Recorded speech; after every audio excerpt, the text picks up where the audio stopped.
आज का अंतिम सत्र है। आज के दिन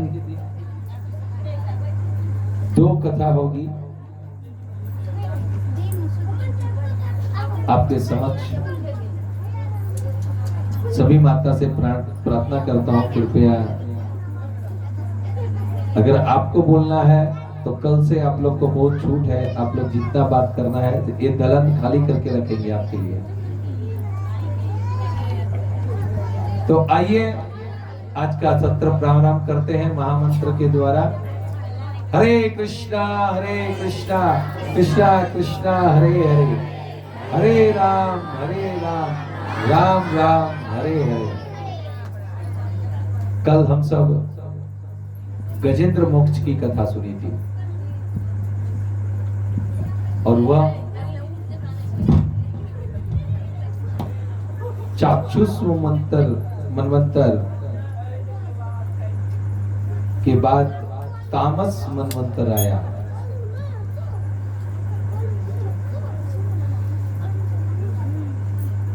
हम यहाँ बैठल जी, वहां का देख रहे हैं। हम यहाँ बैठल जी ना, तो यहाँ देखो, हमको देखो। कथा मैं कहने वाला हूं, वो लोग ने कथा नहीं कहेंगे।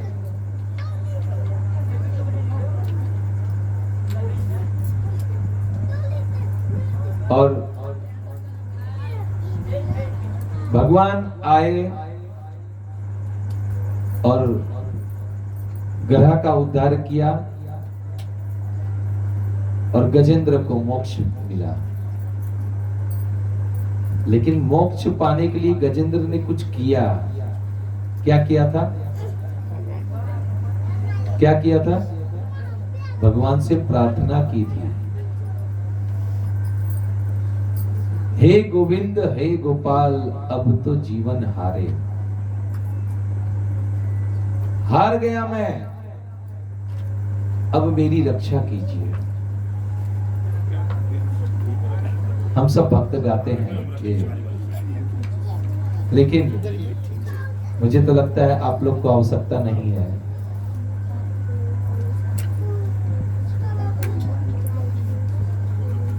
ये सुंदर भजन है।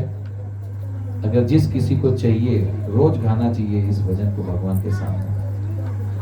मेरे पास लिखा हुआ है, आप लोग इसका फोटो कॉपी ले सकते हैं मेरे पास से।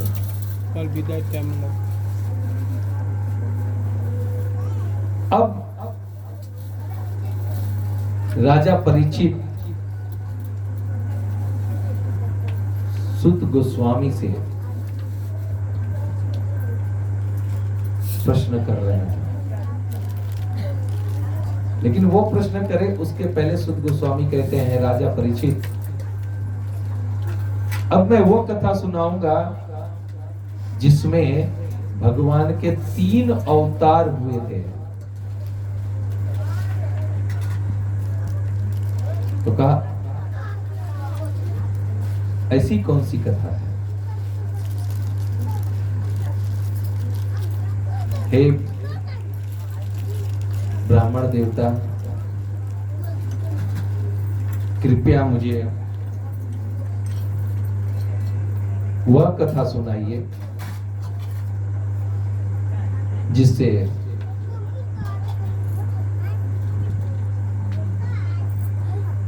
ऐसा भगवान ने लक्ष्मी का वर्ण किया और भगवान धन्वंतरी प्रकट हुए,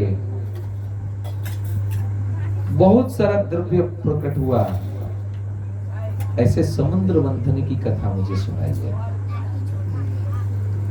जिज्ञासा, देखिए ये जिज्ञासा राजा परीक्षित की तो थी, मैं सुनाने वाला था। हमारे कमल प्रभु जी की भी जिज्ञासा आज हुई है। मैं घर में गया था तो कहते, प्रभु जी ऐसी कथा सुनाओ। ये देखिए, इनकी इच्छा कथा सुनने की है। आप लोग में से कोई आके मुझे ऐसा नहीं कहा कि प्रभु जी ऐसी कथा सुनाइए मुझे, ऐसी ये वाली कथा सुनाइए। कोई आके नहीं कहा, क्योंकि इनको मालूम है कथा की महिमा। कथा सुनने से क्या होता है? कथा सुनने से जीवन परिवर्तन होता है, भगवान की भक्ति प्राप्त होती है। हम सब आरती गाते हैं ना, भुक्ति मुक्ति प्रेम रहस्य प्रदाशनी। जो आरती है ना, आरती, वो आरती अगर आप ध्यान से सुनेंगे ना तो आपको भागवत की महिमा के ऊपर पूरा आरती है वो।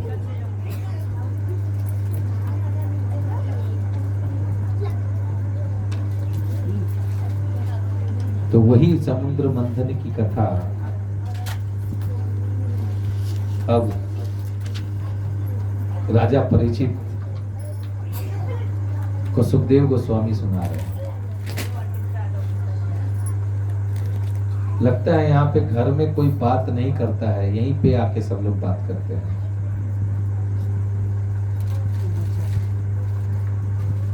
चाहे बच्चे हो या बुजुर्ग, दोनों बातें के लिए इतना फेमस है। थोड़ा मैं इतना रिक्वेस्ट कर रहा हूं, हाथ जोड़ जोड़ के आपको, इशारे से बच्चे को इधर उधर देख के ये करते हैं।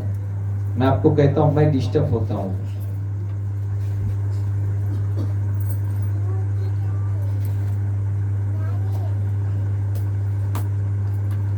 समय जाएगा, कथा अधूरी रह जाएगी, दूसरा कुछ नहीं है।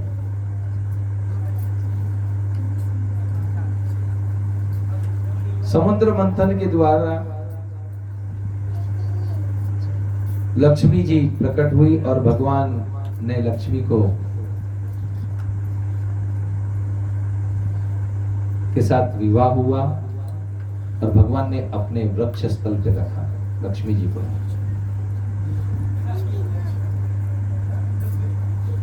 आप लोग ने देखा है कि नहीं मुझे मालूम नहीं, लेकिन तिरुपति बालाजी का दर्शन करेंगे ना तो लक्ष्मी जी यहाँ उनके वृक्ष स्थल पर अंकित है।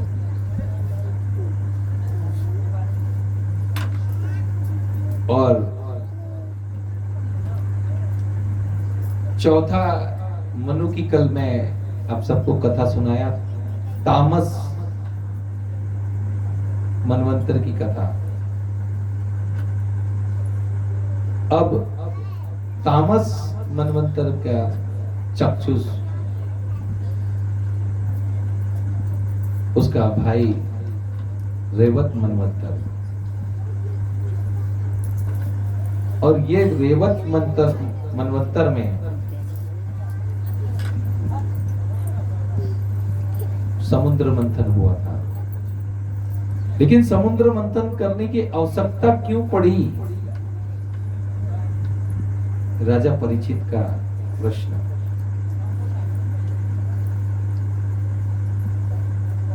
क्योंकि भगवान की इच्छा थी, लक्ष्मी जी उसमें से निकलने वाली थी और भगवान उनके साथ उनका वरण करने वाले थे।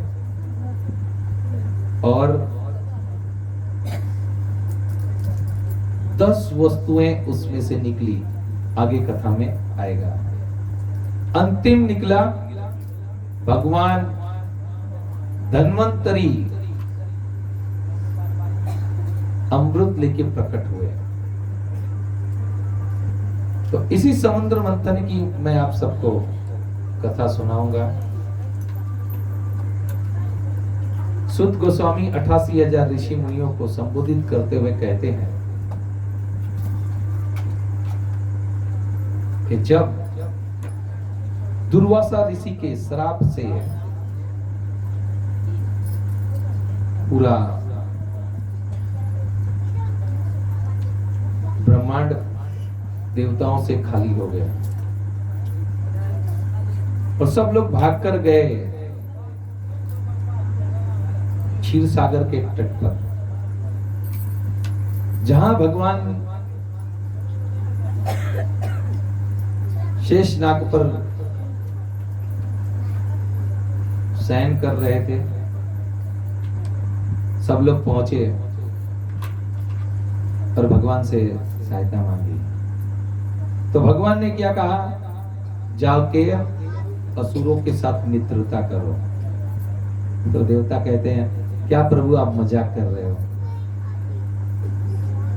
अभी तो वो लोग मुझे ऐसा धोबी जैसे कपड़े को पछाड़ता है वैसे पछाड़ पछाड़ के हम सबको मारा है। क्यों मौत को आमंत्रण देने के लिए बुला रहे हो?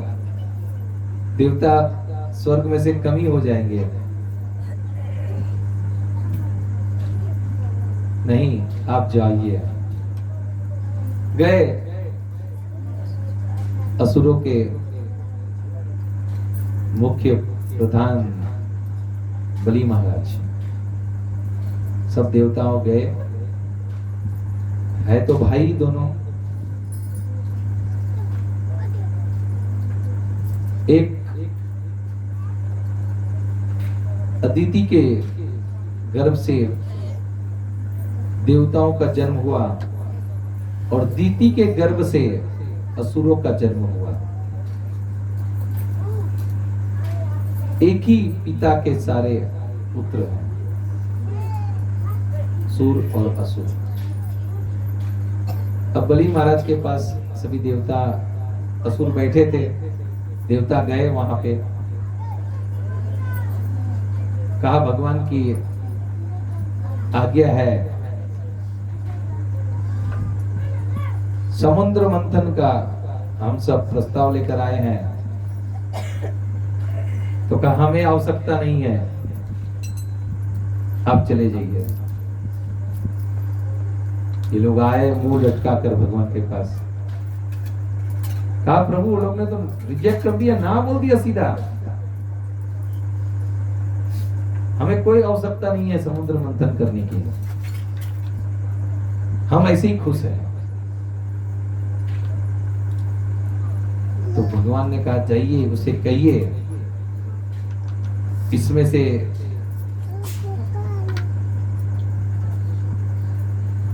सूरा भी प्रकट होगा, बहुत सारा चीज प्रकट होगा, आपको भी मिलेगा। संदिग्ध करने के लिए कहा। तो गए फिर से देवता, शायद राजा बलि प्रसन्न थे, कहा ऐसी बात है? तो कहा देखो जो हमें अच्छा लगेगा हम वो लेंगे, ऐसा नहीं कि तुम ले लो। तो कहा कोई बात नहीं। तो अब मान गए, कहे क्षीर सागर को मंथन करना है। तो तय तो हो गया, क्षीर सागर को मंथन करना है। अब देवता फिर भगवान के पास गए, कहे प्रभु मंथन करना है तो मथनी लगेगी और रस्सी भी लगेगी, रस्सी किसको बनाएंगे? भगवान ने कहा मंदराचल पर्वत को ले लो और वासुकी को रस्सी बनाओ और वासुकी को कहो कि अमृत निकलेगा तो तुम्हें भी मिलेगा। और जाके वासुकी को कहा, वासुकी तैयार हो गया है। कहते हैं कब चलना है? कहिए, अमृत मिलने वाला है, अमर होने वाले हैं। कहा ठीक। अब तय हुआ, अब देवता और असुर दोनों गए, मंदराचल पर्वत को उखाड़ कर लेकर आए। अब देखिए इतना भारी था, अब दोनों से उठ नहीं रहा था। पूरे सारे असुर लग गए और इधर देवता लग गए, सारी शक्ति लगा दी, कैसे कैसे उठ तो गया। अगर इतना भारी था, अगर देवता कहते हम इसे नीचे रख देंगे तो हमारा रेपुटेशन खराब हो जाएगा, कल पेपर में आ जाएगा मेरा नाम कि देवताओं के सामने असुर हार गया। वही कंडीशन देवताओं की थी, एक दूसरा हार नहीं मानना चाहते थे। अब दोनों ही थक गए और मंदराचल धम करके नीचे गिर गया।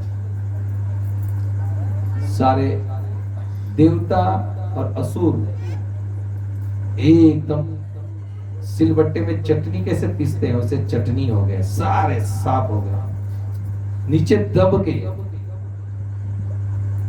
अब भगवान को पता चली, भगवान आए, दृष्टिपात से सबको जीवित किए और गरुड़ से कहा कि गरुड़ इस मंदराचल को लेकर क्षीर सागर पे रखो। और क्षीर सागर पे रखा और जैसे ही रखा वासुकी को बुलाया, वासुकी आ गए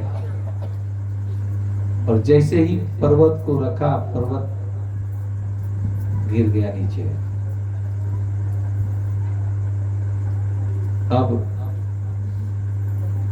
बस फिर से मंदराचल को खड़ा किया गया और भगवान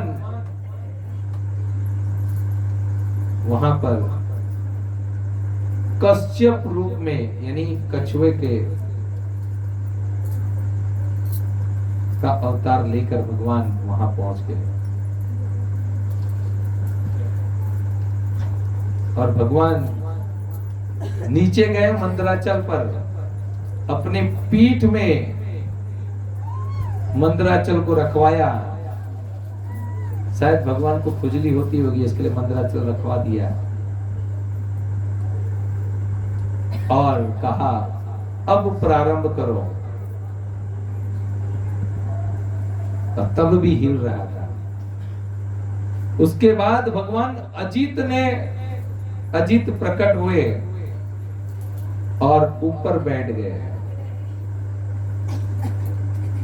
तब भगवान का एक और रूप प्रकट हुआ अजीत के रूप में। और भगवान जब अजीत बैठे तब बरोबर सही हो गया और कहा अब प्रारंभ करो। तो भगवान ने पहले ही कहा था कि आप लोग मुख के पास जाके खड़े रहिएगा, ये असुर लोग मानेंगे नहीं। तब देवता लोग मुख के पास खड़े थे और असुरों को कहा जाइए आप पीछे की तरफ। तब बलि महाराज कहा हम पीछे की तरफ क्यों जाएं?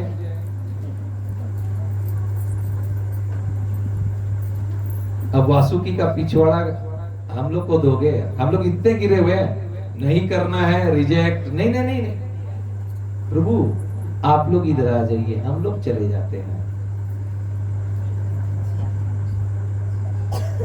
देवता चले गए। भगवान ने कहा था क्योंकि मुख के पास रहोगे, क्योंकि जैसे वासुकी के रोकड़ोगे तो उसका पूरा जहर निकलेगा। अब चले गए पिछवाड़े के तरफ देवता और महामंत्र के साथ समुद्र मंथन प्रारंभ करते हैं। हरे कृष्णा कृष्णा हरे हरे, हरे कृष्णा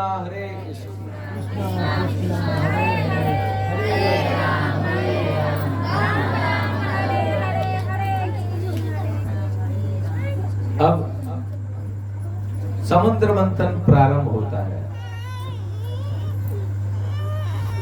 अब दोनों टीम तैयार है। भगवान ने आदेश दिया प्रारंभ करो।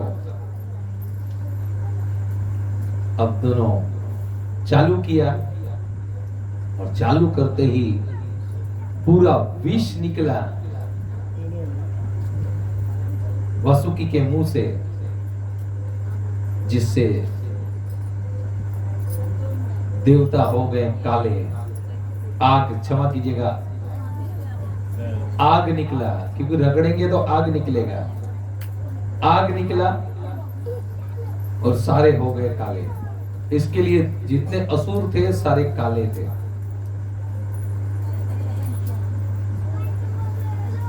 और हलाहल विष निकला सर्वप्रथम। अब देवता और असुर दोनों वहां से भागे, क्योंकि ये विष कौन सा था मालूम है?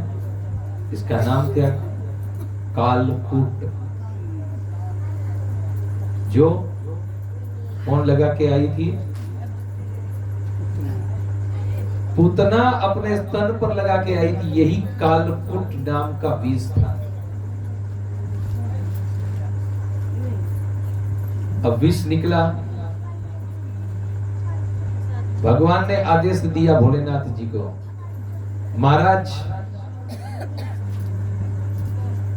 भोले भंडारी, अब आपकी आवश्यकता है, आइए और इसका पान कीजिए। भोले भंडारी ने उस समुद्र में से जो निकला सारा विष पी लिया और कहां रखा? कंठ पर। एक यहां पर सुंदर शिक्षा है, ध्यान से सुनिएगा सभी लोग, क्योंकि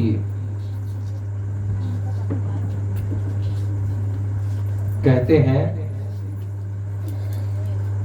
भोलेनाथ जी ने तो कंठ में रखा, इसके लिए उनका नाम हुआ नीलकंठ। बोलिए नीलकंठ महादेव की। नीलकंठ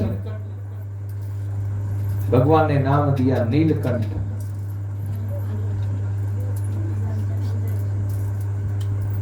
और शिक्षा यहां पर यह है माताएं, अगर किसी का राज्य पता चले तो उसे दूसरे किसी को नहीं कहना चाहिए। उसको जिस तरह भगवान ने अपने कंठ में रखा, आपको भी उसी तरह उसे गुप्त रखना चाहिए।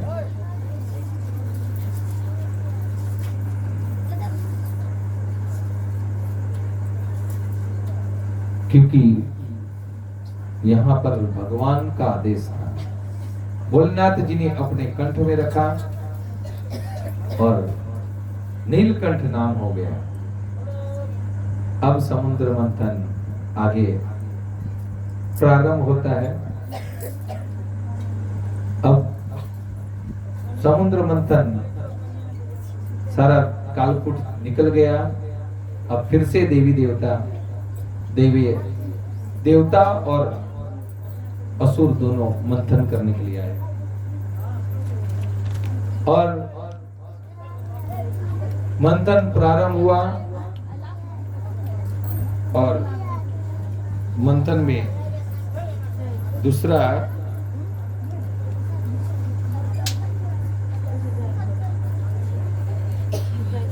सुरभि गाय प्रकट हुई और सुरभि गाय ब्राह्मणों को दे दिया, जाइए इससे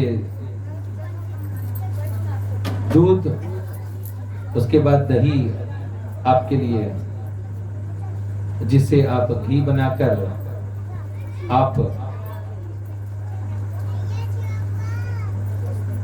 यज्ञ में आप यूज कर सकते हैं।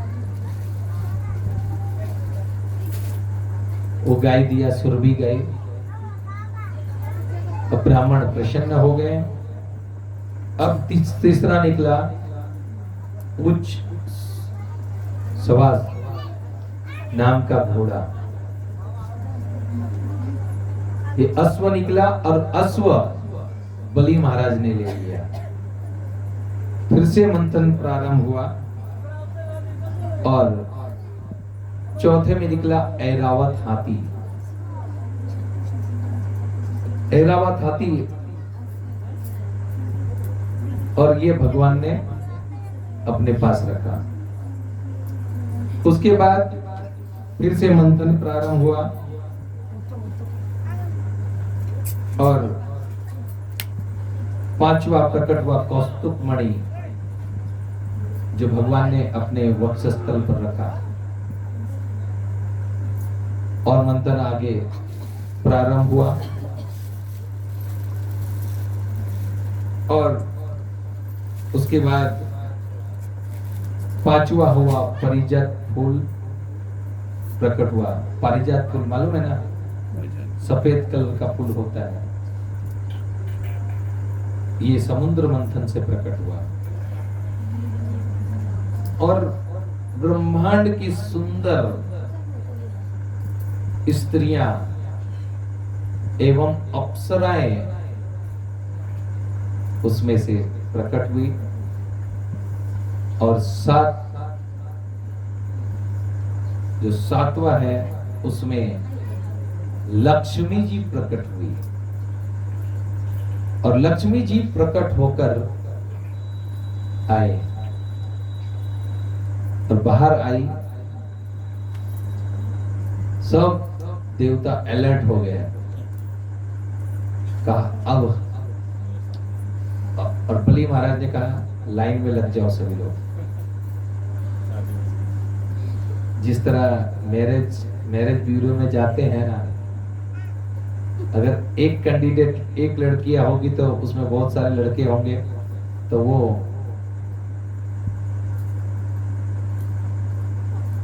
रैप कर चलते हुए लड़की आती है तो अपना कॉलर वॉलर टाई सूट बूट पहन के जाते हैं। तो इस तरह सूट बूट पहन के खड़े थे लक्ष्मी जी। अब मैं और माला लेके किसका वर्णन करूं। असुरों के तरफ गई, रिजेक्ट। देवताओं के में देखा, रिजेक्ट। अंतिम में भगवान खड़े थे तो कहा इतना सुंदर, तो गया जयमाल पहना दिया। लक्ष्मी जी ने भगवान का वरण किया और मंथन प्रारंभ हुआ। आठवां निकला वरुणी, जो है जिसे सूरा कहते हैं। वो सूरा निकला और सूरा दे दिया। भगवान ने कहा वो आपकी काम की चीज नहीं है, वो दे दिया असुरों को, जिसे मदिरा कहते हैं। मदिरा तो एकदम उसका छोटा भाग है। और नौवे में अब नौवां समय आ गया। भगवान धन्वंतरी का प्रकट होना। ये कब प्रकट होते मालूम है? ये दीपावली से एक दिन पहले धनतेरस आता है। धनतेरस, धनतेरस के दिन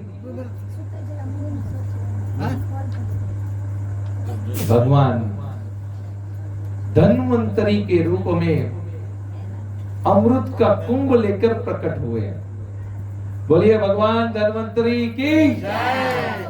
भगवान धन्वंतरी प्रकट हो गए और देखा असुरों ने कि कुंभ में अमृत ही होगा और क्या हो सकता है, और असुर लेकर भाग गए वहां से। अब देवता रह गए प्यासे, तो भगवान के पास फिर से गए। भगवान ने कहा कोई बात नहीं, आप सबको अमृत पान मैं करवाऊंगा। अब भगवान मोहिनी रूप धारण करते हैं। इस मोहिनी के रूप का वर्णन 5 श्लोक में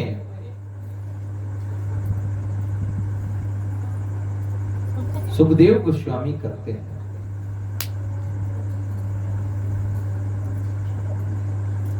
कि मोहिनी कैसी थी, इसके सामने अप्सरा, आजकल की हीरोइन तो पानी भरेगी इसके सामने। भगवान ने ऐसा रूप लिया कि जो देखता था वो मोहित हो जाता था। इसके लिए तो नाम हुआ मोहिनी। और पहुंच गए असुरों की सभा में। असुरों वहां पर कह रहे थे, पहले मैं, पहले मैं, पहले मैं करके बकरी की तरह मैं हो रहा था। अब धन्वंतरी ने मोहिनी रूप, भगवान ने मोहिनी रूप धारण किया और मोहिनी चली। ये मैं एक जगह हम लोग ने कथा किया था, तो एक नवयौवन माता थी, उसे मोहिनी बनाया था।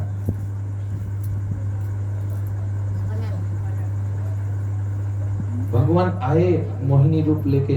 अब सब जितने असुर थे अलर्ट हो गए। अलर्ट होके, और अलर्ट भी कैसे हुए, अगर मान लो अगर सारे पुरुष हैं या लड़के हैं, अगर उन बीच में अगर कोई लड़की आ जाती है या उस व्यक्ति के बीच में कोई माता आ जाती है तो सब अलर्ट हो जाते हैं। जैसे हमारे लोकल ट्रेन में होता है, आइए आइए, इस पे उनको जगह दिया जाता है। और ये अलर्ट हो गए, और अलर्ट होके कहते हैं देवी, अगर आप अपने हाथों से हम सबको ये अमृत पिला दे तो बड़ा उपकार होगा। तो कहा, देखो आज तक की भी मोहिनी रूप थी, इतना सुंदर आवाज था, और पहले तो देखते ही सबको मोहिनी था, तो सबको मोह में फांस लिया था भगवान ने। और असुर इतने मोहित हो गए थे, अब कुछ नहीं, जो वो बोले वो सही। तो कहा, देखो हमें आज तक हमने कभी सर्व नहीं किया है। अगर किसी को कम मिलेगा, किसी को ज्यादा मिलेगा, तो कहा नो प्रॉब्लम। अब उसमें से एक असुर ने कहा, अगर हमें कम मिलेगा तो नहीं चलेगा। तो बोला, इसको ले जरा खोपचे में खर्चा पानी दे जरा। मुंबई का टपोरी लोग ऐसे ही करते हैं। और अब दे दिया। तो कहा, आप लोग के भाई, हाँ हमारे भाई भी हैं, देवता हमारे भाई हैं। तो कहा, वो कहाँ है? नहीं वो सब नहीं पीने वाले हैं। अरे बुलाइए तो सही। तब बलि महाराज के कान में क्या कहा, देवताओं को बुला लो, बहुत है, पतला पतला ऊपर का उसे पिला दूंगी, और मोटा मोटा गाढ़ा गाढ़ा आपको पिलाऊंगी, आप सबको। तो भगवान देखिए किस तरह चालाकी करते हैं। अरे अमृत है, इसमें पतला और गाढ़ा, ये छाछ थोड़ी है कि पानी डाला होगा तो पानी ऊपर रहेगा और छाछ नीचे रहेगी, ऐसा नहीं है। भगवान मोहिनी रूप धारण किए थे, मोह लिए थे, तो बोला, कहा ठीक है, नो प्रॉब्लम, बुलाओ। अब देवता आए और बैठ गए, एक लाइन में देवता, एक लाइन में असुर। अब भगवान देवताओं को अमृत पिलाना प्रारंभ करते हैं। अब देखिए आपका मुख्य विषय आएगा, ध्यान से सुनिएगा। अब पिलाना प्रारंभ किया, सबको पिला रहे थे और सूर्य और चंद्रमा के बीच में राहु आके बैठ गया। ध्यान से सुनिएगा, आपका विषय है। अगर चूक गया और आप नहीं सुने तो जिस तरह ट्रेन प्लेटफॉर्म से निकल जाती है, मिलती नहीं, उसी तरह ये कथा बाद में नहीं मिलेगी आपको। और बैठ गए दोनों के बीच में, और भगवान ने सूर्य को पिलाया और ये दोनों को कहा अगर तुम लोग कुछ कहोगे तो बहुत पीटोगे, मैं इतना पीटूंगा कि पूछो मत। अब दोनों डर गए थे, सूर्य और चंद्र। अब भगवान ने राहु को पिला, भगवान को इशारा कर रहे हैं असुर है करके, तो बाद में कहा असुर है।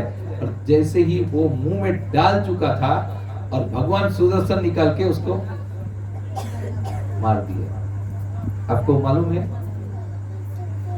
राहु में से ही केतु प्रकट हुए, आधा हो गए, यानी एक में से दो। अब पिए, एक बूंद अंदर चला गया और मुख में रहा, और मुख में से जो दो बूंद गिरा उसी में से कांदा यानी प्याज और लहसुन, ये दो उसमें से वो वनस्पति में गिरे, और गिरने के बाद ये दो प्याज और लहसुन हुआ। प्याज और लहसुन क्या है मालूम है?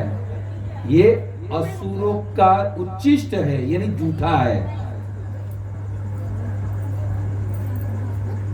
इसीलिए हमारे भगवान जूठा ग्रहण नहीं करते, हमारे भगवान को भोग नहीं लगता उनका। हम सब तो अज्ञानी हैं, क्योंकि स्कूल कॉलेज में इसकी शिक्षा नहीं दी जाती है। मुझे भी नहीं मालूम था तो मैं भी रज रज के खाता था। सब्जी में प्याज क्यों नहीं है, लहसुन क्यों नहीं, लहसुन की चटनी बनाओ, बड़ा खाते थे। जैसे ही भागवतम और भगवत गीता और हमारे प्रभुपाद जी के संस्था में आए, और जब पता चला ये नहीं खाना चाहिए, असुरों का उच्चिष्ट है, उस दिन ही त्याग दिया। देखिए बुद्धिमानी वो होती है, अगर शास्त्र को प्रमाण देके अगर कुछ बताया जाए, बुद्धिमानी उसमें होती है, उसे तत्काल जो स्वीकार ले। नहीं तो बाजू वाली कहेगी अरे रहने देना, टेस्ट चला जाएगा, अगर खाएंगे तो, नहीं खाएंगे तो टेस्ट चला जाएगा। टेस्ट, वाह रे बाबा टेस्ट। सारी माता है, सबको मालूम है, अगर सुबह सब्जी बनाइए प्याज और लहसुन वाला, शाम होते होते महकने चालू हो जाता है। प्याज और लहसुन खाने वाले के मुख से बदबू आती है। सब लोग कहते हैं ये तो वात और पित्त की दवाई है, सही बात है, लेकिन उसका मात्रा है। दवाई के रूप में लेना चाहिए, सही बात है, मालिश में लगाओ, ये सब औषधि के रूप में लीजिए, उसका छूट है। लेकिन रज रज भर के ये नहीं कहा है, शास्त्र इजाजत नहीं देता है। आज हमारे डॉक्टर साहब ने क्या कहा था कि भगवान को अर्पण करने के बाद ही खाना चाहिए। अगर जो ऐसा नहीं करता है ना, वो चोर कहलाता है, चोर। क्योंकि तेरा तुझको अर्पण गाते हैं ना, आपका दिया और आपको ही देना है, बहुत लोग कहते हैं। एक बार मंदिर में एक भक्त आए बहुत पैसे वाले थे, तो कहा प्रभु जी हमारे पास ये है, हमारा धंधा है, ये है। तो मतलब कैसे चलता है धंधा? बोलता हाँ बहुत अच्छा है, सब भगवान का दिया है। जब उनके पास पहुंच जाते हैं जन्माष्टमी का चंदा लेने के लिए, नानी मर जाती है, कहते प्रभु जी धंधा ही नहीं है। भगवान कहते हैं तथास्तु, फिर वो धंधा बिना कराया जाता है। अगर भगवान ने आपको दिया है तो दिल खोल के दीजिए।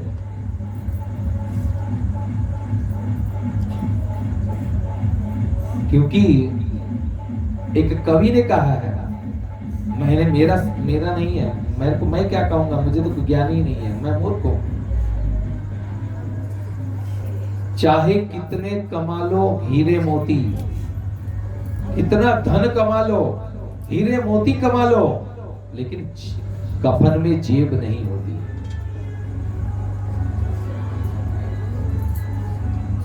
कफन में जेब नहीं होती है। कितना भी कमा लो यहीं के यहां रह जाएगा। अक्लमंद वो होता है उसका जो सदुपयोग करता है।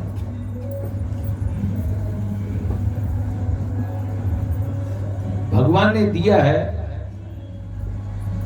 तो वो दीजिए। भागवतम का एक प्रसिद्ध अध्याय है, रास पंच अध्याय, जो मैंने आप सबको श्लोक सुना चुका हूं। तव कथामृतम तप्त जीवनम कविभिरीतं कल्मषापहं श्रवणमण्डलं श्रीमदात्मकं भुवि गृह्णन्ति ते भूरिता जना, भुवि गृह्णन्ति ते भूरिता जना। यहाँ जो दो श्लोक का मैंने जो दो पंक्ति का मैं आप सबको अनुवाद किया था, तीसरी पंक्ति का मैं अनुवाद कर रहा हूं, तीसरी और चौथी की। भगवान की भक्ति करेंगे ना, श्रवण मंडलम श्रीमदात्मनम, आप भगवान की कथा सुनेंगे, भगवान के भजन गाएंगे, भगवान की भक्ति करेंगे तो भगवान आपको धन देंगे। श्रीमदात्मका, धनवान बनाएंगे आप सबको। लेकिन धन देते हैं और कहते हैं भगवान परीक्षा लेते हैं। जिस तरह वामन की परीक्षा ली थी, लेकिन वामन ने तो अपना दिल खोल के रख दिया, दो पैर में सब दे दिया, तीसरा अपने सर पे रखवा लिया।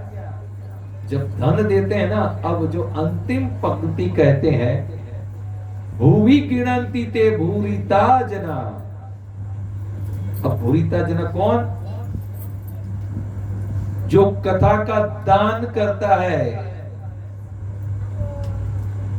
जो कथा का दान करता है वह भूरिता जना है। आपके जीवन में कभी धन आएगा और भगवान की कृपा से अवश्य आएगा। उस धन से अपने पितरों के उद्धार के लिए कथा रखवाइएगा। अब कहेंगे प्रभु जी हमारे पास तो इतना, तो हम तो गांव वाले, हम कैसे रखवाएंगे इतना? कहते हैं भगवान हर जगह छूट देते हैं। अगर कहीं भागवत कथा हो तो वहां जाके आप भी धन के रूप में सहयोग दीजिए। अगर कोई कथा करवा रहा है तो उसका सहयोग दीजिए, सहयोग कीजिए आप उस धन को देकर। देखिए भक्तों, हमारे आचार्य कहते हैं ये जो धन है ना, धन, ये धन जो आप लोग कमाते हैं, ये आता कहां से है? ध्यान से सुनिएगा, खास करके जो नौकरी वाले हैं और धंधे वाले, दोनों के लिए। ये पैसा आप सब झूठ बोलकर लाते हैं। ये जो कमाई है, लक्ष्मी दो प्रकार की होती है, एक शुभ लक्ष्मी, एक अशुभ लक्ष्मी। अगर आप झूठ बोलकर अगर कमा कर लेकर आएंगे तो वो अशुभ लक्ष्मी कहलाती है। अगर कोई कहे अरे मैं तो नौकरी करता हूं, तो जो तुम्हारा सेठ झूठ बोल बोल कर सामान बेचता है या फिर धंधा करता है, उसमें से पैसा देता है, तो वो क्या हो गया? अशुभ लक्ष्मी, अशुद्ध लक्ष्मी। हमारे धन्य है हमारे गुरु महाराज। कनाडा में कोको कोला कंपनी के उच्च अधिकारी थे, वहां मैनेजर थे। जैसे ही उनका प्रथम तनख्वाह आया, वो पैकेट ले जाके अपने गुरु महाराज के हाथ में रख दिया। कहा इस धन का उपयोग आप ही कीजिए। तब हमारे प्रभुपाद जी क्या कहते हैं, उसमें से 10% निकालकर हमारे गुरु महाराज के हाथ में रख दिया और कहा गोपाल कृष्ण, ये तुम्हारे उपयोग के लिए है। 10%, चलो 10 नहीं, आपके जितनी आमदनी है उसमें से 1% भी आप भगवान की सेवा में लगा दीजिए, तो भगवान आपके समक्ष खड़े हो जाएंगे।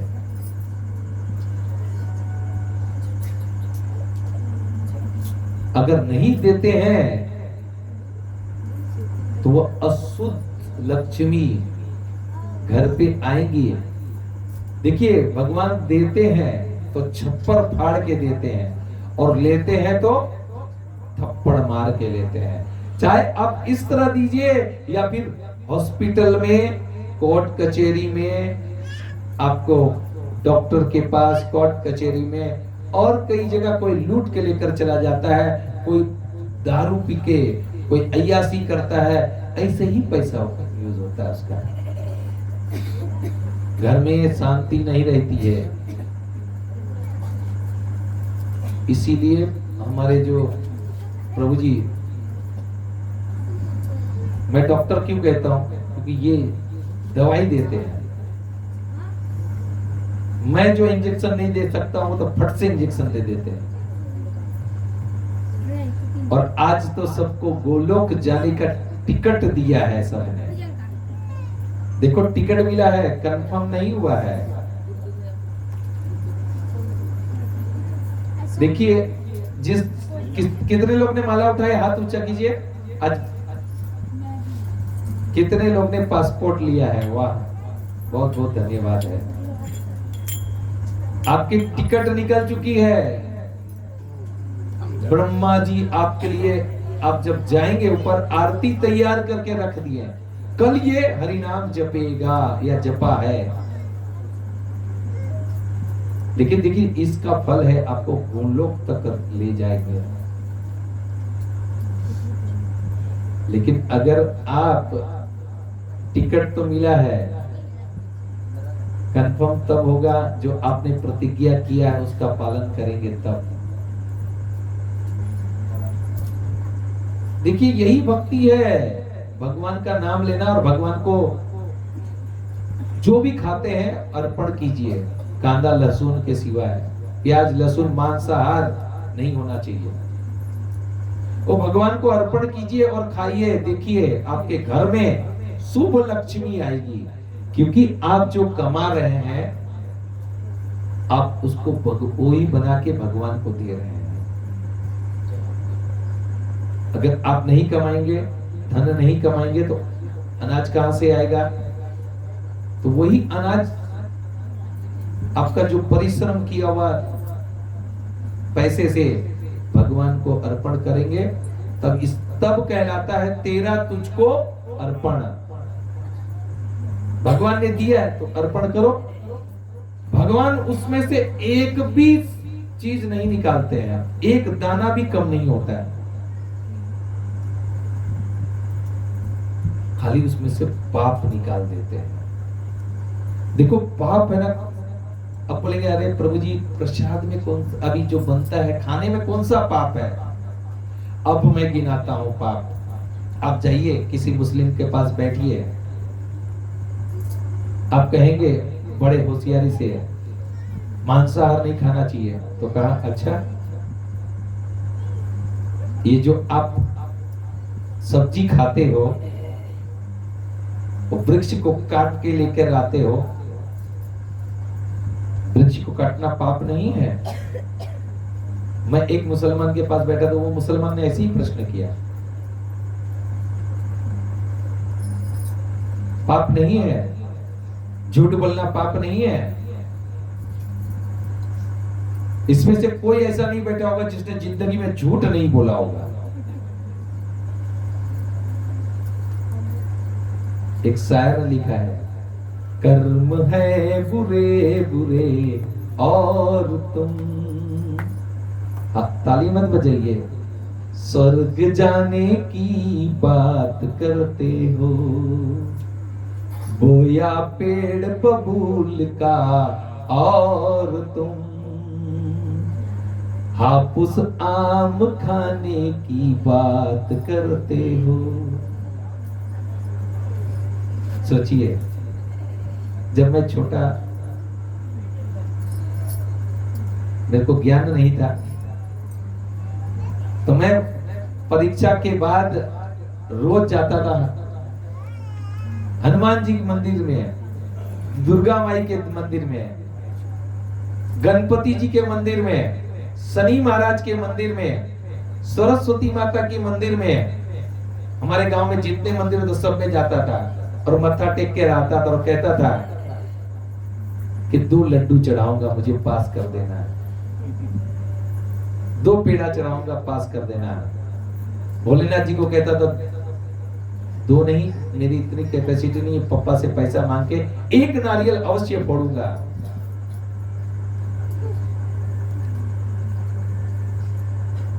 अगर वही मेहनत करता तो मांगने की आवश्यकता ही नहीं पड़ती। एक बार एक भक्त ने हनुमान जी महाराज को प्रसन्न किया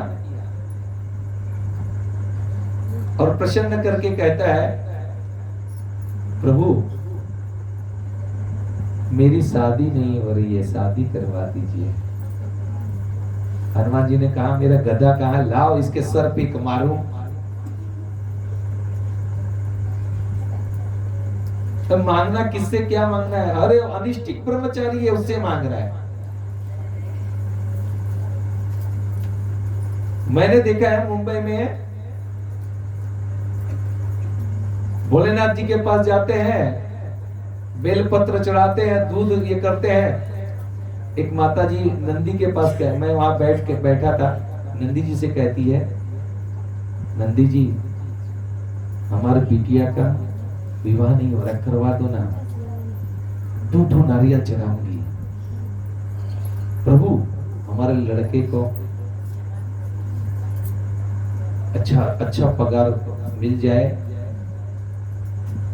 मैं 2 किलो पेड़ा चढ़ाऊंगी। और एक बात कहती हूँ, तो माता है देखो कैसे ब्लैकमेल करती है, मैंने ना एक लॉटरी ली है,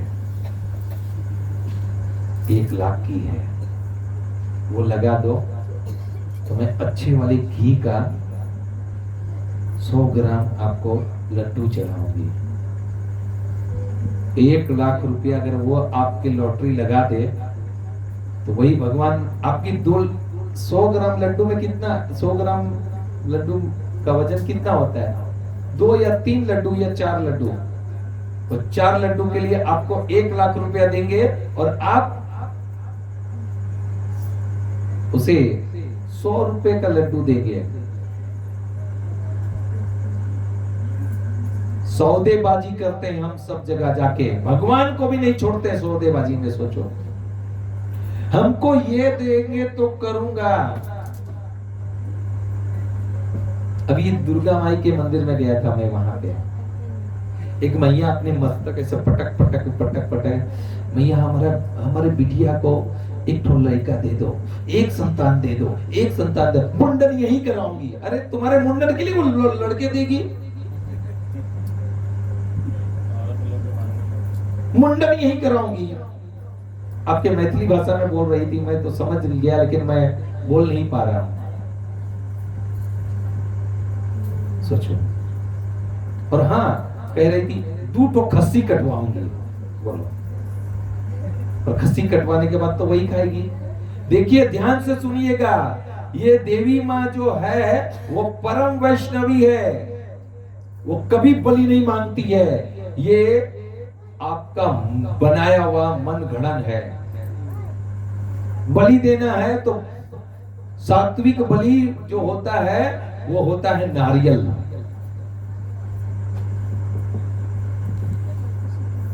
कलयुग में बलि की प्रथा नहीं है, शास्त्र प्रमाण है, मैं दे सकता हूं। ये सब अपनी इंद्र तृप्ति करने के लिए आप लोग करते हैं। अगर बलि आपने कहा है तो कान काट के दे दीजिए। पशु को मारना कहां लिखा है? पशु को काटेंगे तो आपको भी अगले जन्म में कटना पड़ेगा उसके हाथ से। चाहे मछली हो, मुर्गी हो, या फिर खस्सी या मुर्गा या फिर बकरी हो। और हम सब कहते हैं हम तो सब्जी, हम लोग ये सब नहीं खाते हैं। ये जो पालक काट के लेके आते हो, मूली काट के लेकर आते हो, मूली को उखाड़ते हो तो उसमें जान नहीं है। ये भिंडी काट के तोड़ के लेके आते हो तो सारा उसमें पाप है। भगवान कहते हैं वही पाप को मुझे दे दो, मैं पाप निकाल के आपको शुद्ध कर दूंगा। इसीलिए हम लोग के संस्था में क्या खाते हैं? प्रसाद खाते हैं और बनाते हैं। खाना नहीं बनाते हैं, भगवान का भोग बनाते हैं और प्रसाद के रूप में लेते हैं। महाप्रसादे गोविंदे। किसका प्रसाद? गोविंद का महाप्रसाद लेते हैं। महाप्रसाद हमारे जगन्नाथपुरी में माता लक्ष्मी आज भी जगन्नाथ जी के लिए प्रसाद बनाती है, भोग बनाती है। बोलो, विश्वास नहीं तो आइएगा हमारे साथ जगन्नाथपुरी, मैं दिखा दूंगा आपको। 5 मटका रहता है। ऊपर मटका में पहले बनता है, नीचे मटका में बाद में। पहले ऊपर वाला मटका में से भात चावल डालते हैं, भात निकाला जाता है। आप लोग को विश्वास नहीं होगा, आइए कभी। आप सबको मालूम है यार 56 भोग लगाया गया था। वो 56 भोग क्या है? किसको मालूम है? हाथ खड़ा कीजिए। 56 भोग भगवान को क्यों लगाते हैं? कोई भी हाथ खड़ा कर सकता है। क्यों बताइए?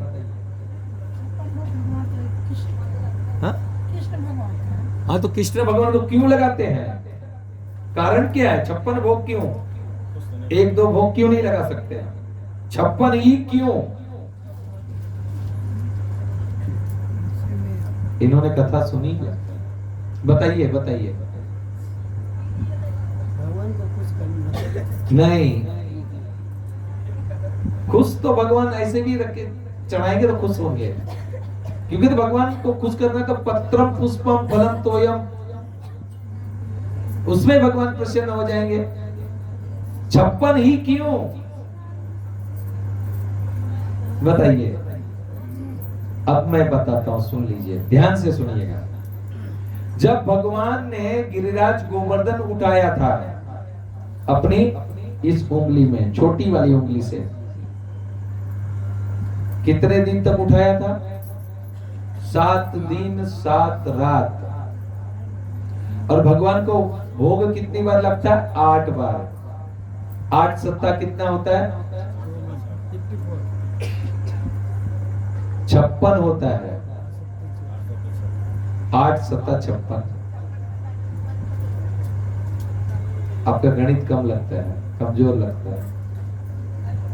भगवान 8 बार भोजन ग्रहण करते हैं, प्रसाद भोग ग्रहण करते हैं और प्रसाद के रूप में देते हैं। 8 पहर होता है, 4 पहर में 8 बार, यानी एक पहर में 2 बार भोजन भगवान को भोग लगता है। वो कुल मिला के 56, इसके लिए 56 भोग कहते हैं। भगवान 7 दिन तक खाए नहीं थे, इसीलिए भगवान को एक साथ 7 दिन का भोजन दे दिया। खाइए महाराज, आपको अर्पण करते हैं 7 दिन का एक ही बार में, इसीलिए 56 भोग। वही पाप आपको निकाल कर देते हैं। अब भगवान ने मोहिनी रूप धारण किया था और सबको प्रसन्न किया। अब भोलेनाथ जी रह गए और भोलेनाथ जी ने कहा नहीं नहीं, मुझे भी दर्शन करना है। और आ गए भोलेनाथ जी, और भोलेनाथ जी इतने मोहित हो गए और कहा अब इसी से ही विवाह करना है। अब भोलेनाथ जी उसके पीछे भागे।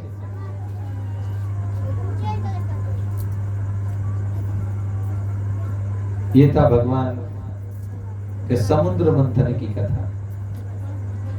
आइए कथा का अंतिम पड़ाव, अंतिम ये है।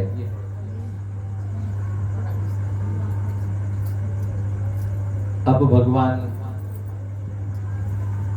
वृंदावन छोड़कर द्वारका चले गए। द्वारका गए और वहां पर क्या कहला है? द्वारकाधीश। बोलो भगवान द्वारकाधीश की। अरे जोर से भगवान के लिए जयकारा तो जोर से दीजिए। बोलो द्वारकाधीश भगवान की, रणछोड़ राय की, कृष्णचंद्र भगवान की, रुक्मणी देवी की। अब भगवान पहुंच गए, द्वारकाधीश बन गए, द्वारका के राजा, द्वारकाधीश, रणछोड़। भगवान का एक नाम है रणछोड़।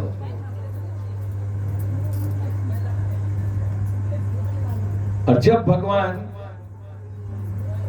सांदीपनी मुनि के आश्रम में गए थे शिक्षा लेने के लिए, तो वहां पर सुदामा से मुलाकात हुई, मिलन हुआ।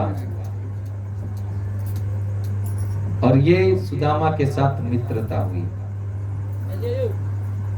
जब भगवान द्वारकाधीश, क्षमा कीजिएगा, कृष्ण थे, वो जब अपने रथ से आ रहे थे, कथा बढ़ाना है 9:30 तक लेना है, लीला कथा 9:30 बजे बढ़ाना। अच्छा हाँ,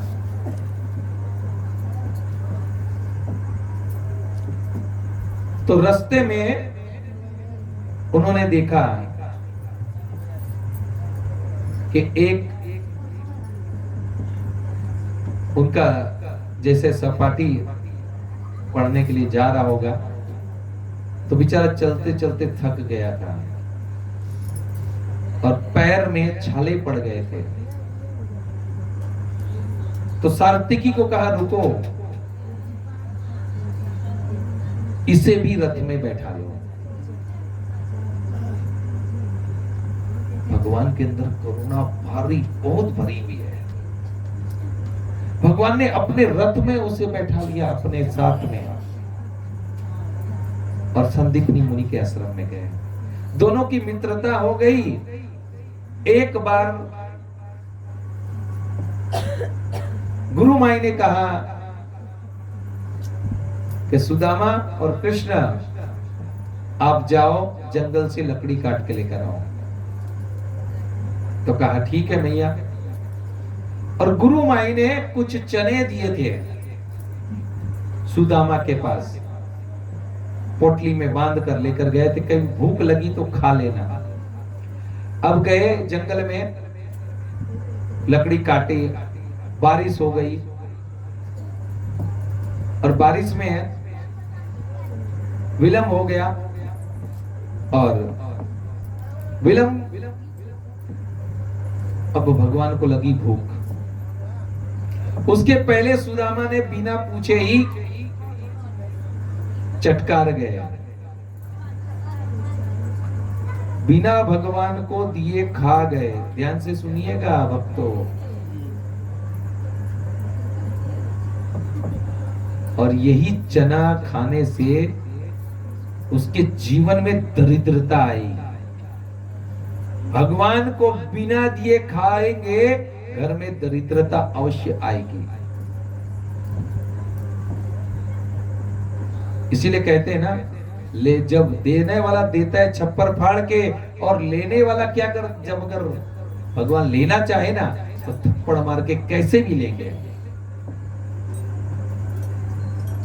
चाहे एक्सीडेंट हो जाएगा, चाहे गाड़ी का नुकसान होगा, चाहे बच्चे बीमार होंगे, पैसा कहीं गिर जाएगा, घर में चोरी हो जाएगी, हॉस्पिटल में खर्चा हो जाएगा, या नहीं तो पति दूसरे पत्नी को लेकर रहना प्रारंभ कर देगा, या फिर दारू मय खाने में जाएगा, पैसे का दुरुपयोग, या फिर वकील का चक्कर पड़ जाएगा। पैसा तो क्योंकि भगवान देते हैं तो उसका तो फिर हिसाब तो लेते हैं ना।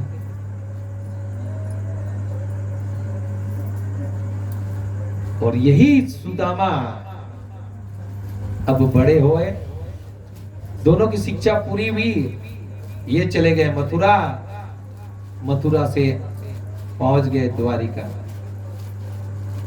अब बेचारा सुदामा जात के ब्राह्मण थे, शास्त्र का सारा ज्ञान था, पढ़े थे, और भिक्षाटन अगर कोई दे दिया तो उसे ग्रहण कर लेते थे।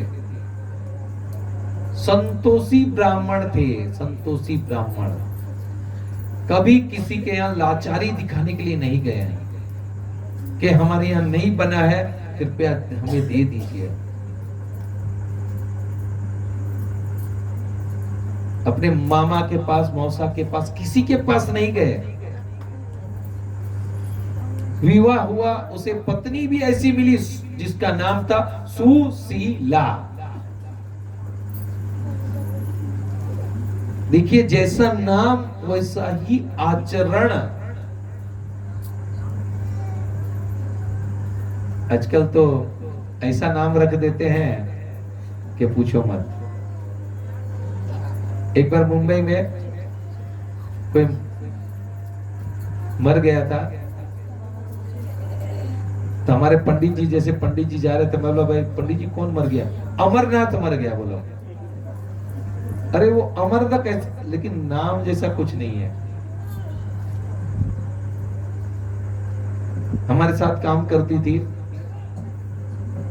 तो हमेशा कहती थी, अरे लक्ष्मी को बोल दे, ये कर दे, लक्ष्मी को बोल दे, ये लक्ष्मी। मैं बोला कौन हो गया? मैं बोले ये लक्ष्मी, लक्ष्मी कौन है? हमारे यहाँ काम करती है।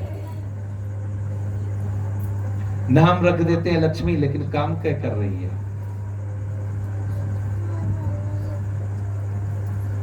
अभी देखिए अपने बच्चे का, बहुत लोग अपने बच्चे का नाम भगवान से रख देते हैं।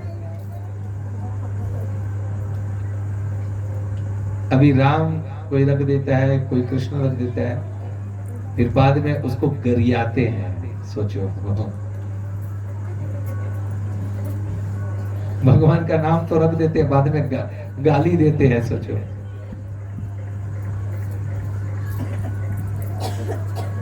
माता उतर दे, अरे कूता, अरे मर जा, ये वो बोलते हैं। बोलिए, कंटाल के बोलते हैं माता, नहीं बोलना चाहिए। संपूर्ण दिवस में एक बार माँ सरस्वती आपके जिह्वा पे बैठती है। कभी भी अपने बच्चों को ये मत करना कहना कि तू मर जा, तू ये कर। कब लक्ष्मी, कब मां सरस्वती आपके जीवा पे बैठ जाएगी कह नहीं सकते हैं, और सत्य हो जाता है।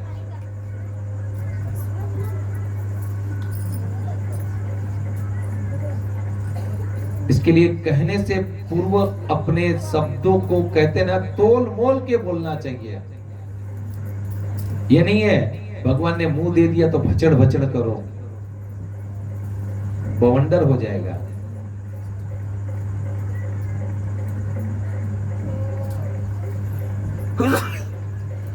उसी तरह जैसा नाम वैसा गुण, सुशीला,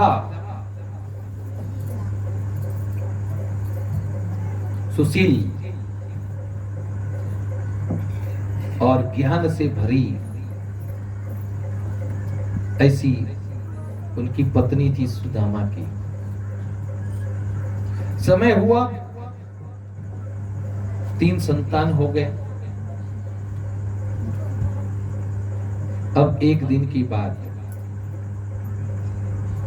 रोज सुशीला इधर उधर से मांग कर लाकर अपना घर का घरन को, जिस दिन सुदामा को कुछ नहीं मिलता उस दिन सुशीला कैसे भी करके पड़ोसी से लाकर बच्चे को खिला देती थी, और दोनों निर्जला उपवास करते थे।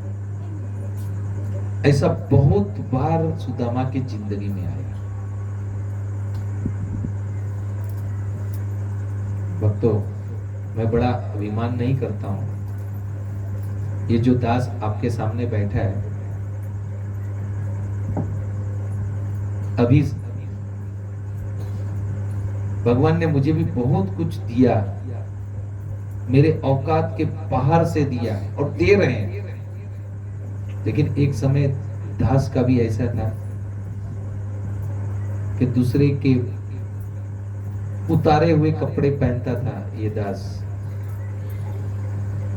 दूसरा टिफिन लाता था, उस पर आश्रित रहता था कि देगा तो खाऊंगा। घर की परिस्थिति ऐसी थी, कभी कभी भूखा भी सो जाना पड़ता था।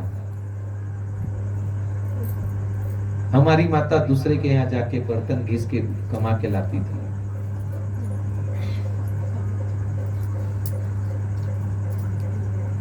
लेकिन कहते हैं समय है ना, समय जो बड़ा बलवान होता है, समय सब कुछ सिखा देता है। देखिए, बाप की कमाई पे तो सब जी लेते हैं, आपकी कमाई पे सीखना चाहिए, आपकी खुद की। और जब खुद कमाते हैं ना तो घर में कहते हैं सब्जी में इतना तेल क्यों डाल रही हो, कमाना मुझे पड़ता है, ऐसा कहते हैं। अक्सर माताओं को सुनना पड़ता है।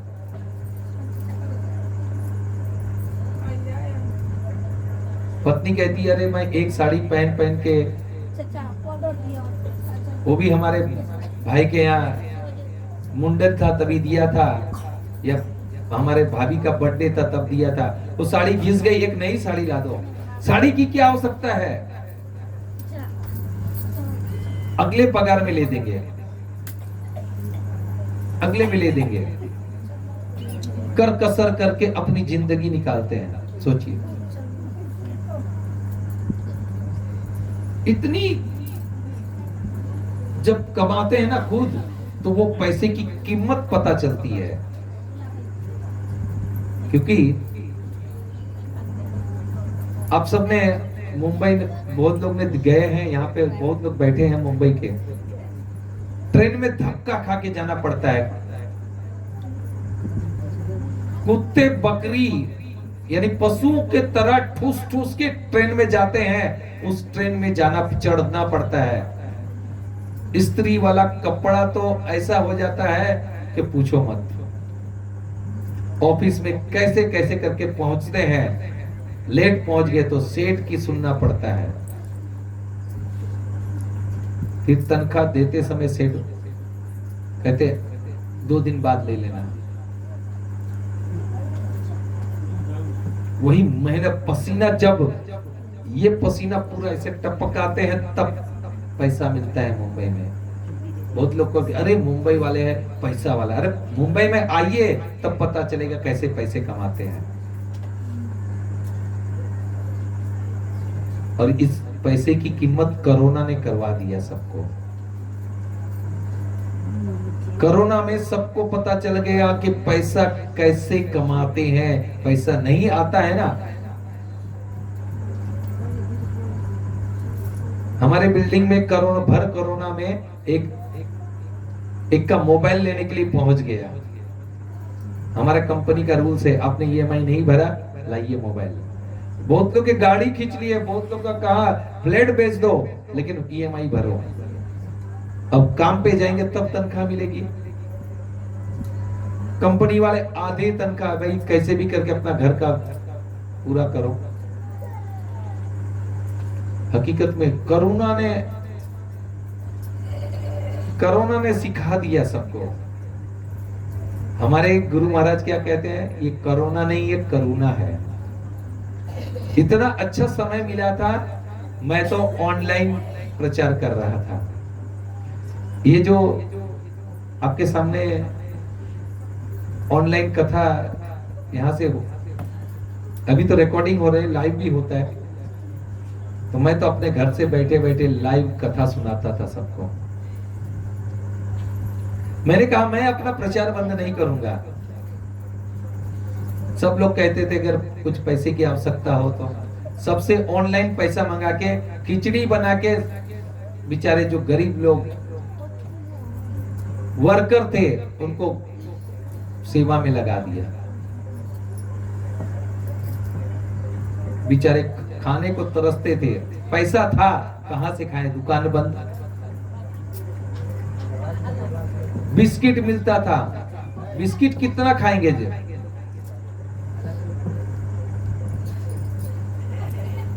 एक दंपति का फोन आया,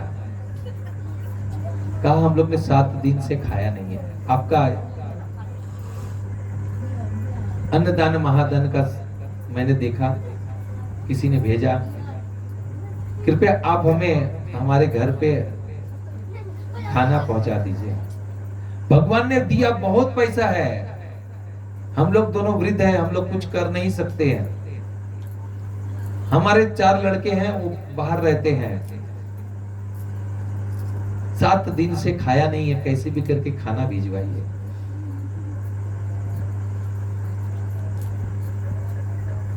तो हमने बोला फिर कैसे दूसरे दिन क्या, तो बोला हमारे यहाँ खाना बनाने वाली आती है, कपड़ा धोने वाली आती है और बाकी सब करने के लिए आती है, कोई खाना खिलाने वाला नहीं है, पड़ोसी भी दरवाजा नहीं खोलता है।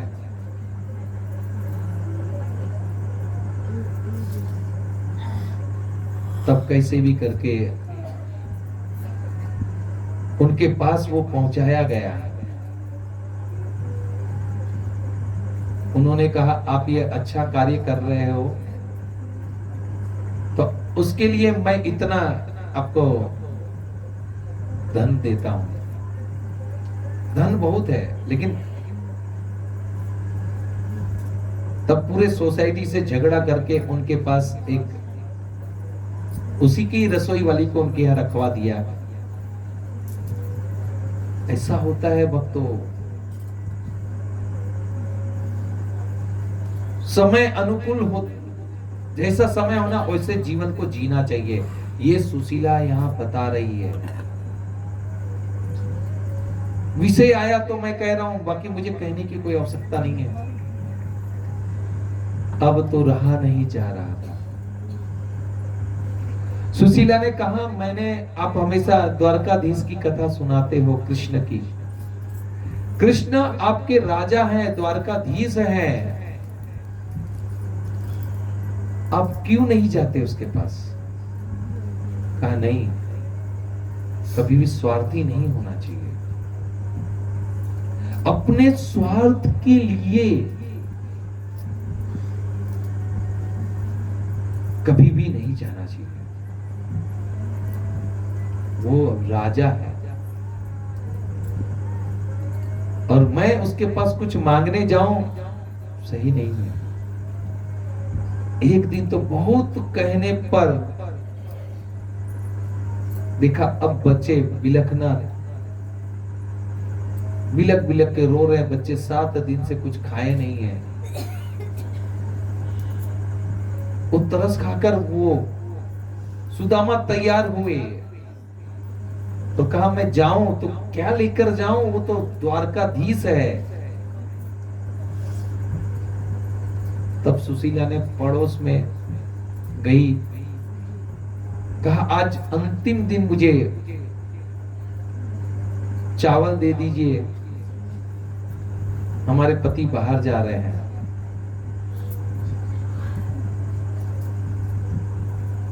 अंतिम बार। सामने वाले भी कहते सुशीला मैं कितनी बार दूंगा, एक दिन, 2 दिन, 3 दिन, ये तो तुम्हारा हमेशा का हो गया। कुछ करते क्यों नहीं आप लोग? कहा दीदी आज एक बस अंतिम बार दे दो। तब उसने तरस खा के 2 मुट्ठी चावल दिया और उसी को पोटली में बांधकर सुदामा चले हैं भगवान के पास। भगवान के पास चले। अब सुदामा की परिस्थिति कैसी थी मालूम? एक ही धोती थी, उसे रोज रात को धोकर सुबह फिर उसे पहनते थे। अब ये धोती इतनी फट गई थी, सिल सिल के भी पहना था तो धोती पूरी फट गई थी।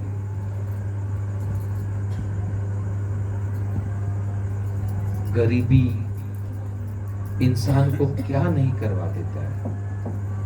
लेकिन सुदामा ने कभी किसी के यहाँ चोरी नहीं की, किसी के यहाँ काम करने नहीं गए, क्योंकि सुदामा कैसे थे? सुदामा तो भगवान पे आश्रित थे।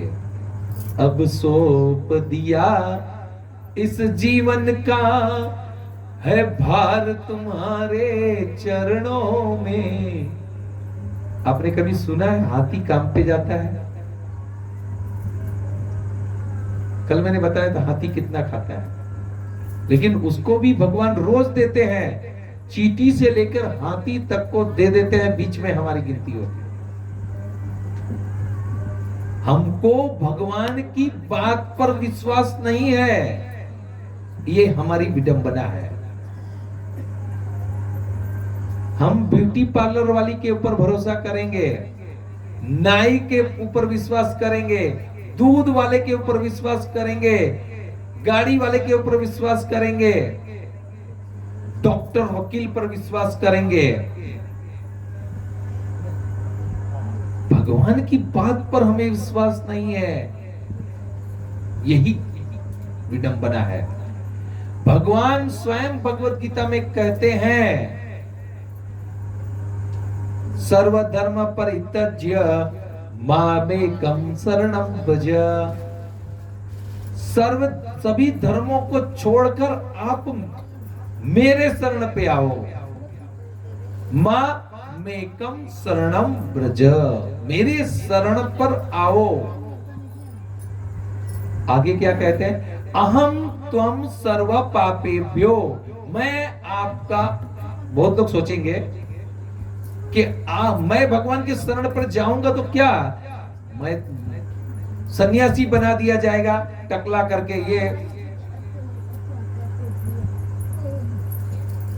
लेकिन क्या कहते हैं? अहम त्वं सर्व पापेभ्यो, मैं आपका जितना भी किया हुआ पाप को नष्ट कर दूंगा।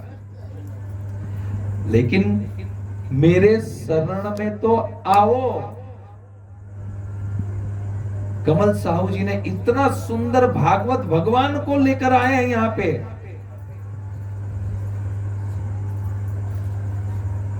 बल्हा गांव के बहुत लोगों को कम से कम दर्शन करने के लिए तो आना चाहिए, समय नहीं है। बहुत लोग तो सोचते होंगे अगर चले जाएंगे तो कुछ पैसा देना पड़ेगा। बहुत लोग तो मालूम नहीं क्या इतना बड़ा भागवत रखा गया है, इतने गांव में कुछ लोग ही आ रहे हैं, और जो आए हैं, क्षमा कीजिएगा मैं बहुत कटु शब्द कहता हूं, क्योंकि बहुत मीठा खाता हूं तो इसके लिए कटु शब्द कहता हूं, लेकिन आपके उपयोगी कहूंगा। जिस तरह नियम जो होता है खाली जिह्वा पे कड़वा लगता है, अंदर फायदा करता है। करेली सब लोग खाते हैं ना, बहुत लोग तो नहीं भी खाते होंगे, नाम सुनेंगे अरे कौन खाएगा कड़वा।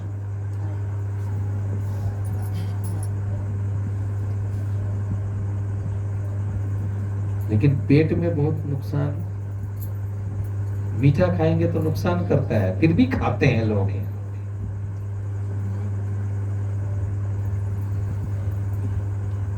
और किसी को कहेगा खाइए करेली, खाइए नीम का पत्ता खाइए, कौन खाएगा, क्योंकि वो सेहत के लिए अच्छा है।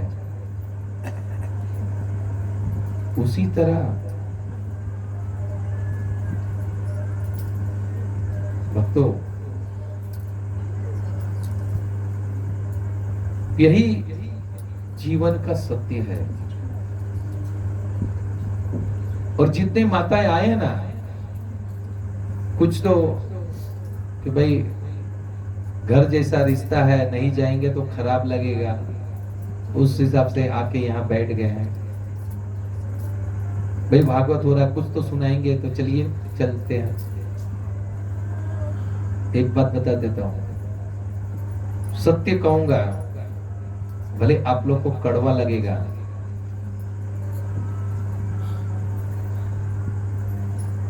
लेकिन मन से जो आकर यहां बैठेंगे ना, ये सब भगवान देख रहे हैं आप कौन सी भाव लेकर आए हैं। क्योंकि भगवान कहते हैं भगवत गीता में, मन मना भव मत भक्तो मध्याजिमाम नमस्कुरु। कहते हैं हे मेरे भक्तों, मुझे प्रणाम करो। भगवान कहते हैं, बहुत लोग आते हैं ऐसे ही करके बैठ जाते हैं। प्रणाम, पंचांग प्रणाम करना चाहिए। अब तो इतना याद रख लीजिए, जब कहीं भी जाइए, ये अपना मान जब तक नीचे नहीं पटकेंगे तब तक भगवान प्रसन्न नहीं होगा और आपकी यात्रा अधूरी रहेगी। प्रणाम की इतनी महिमा है, मैं आपको बताता हूं। रामायण सबने सुना है और सबने देखा है। जब रावण ने विभीषण को लात मारकर निकाल दिया, तब विभीषण पहुंचे भगवान श्री रामचंद्र जी के पास,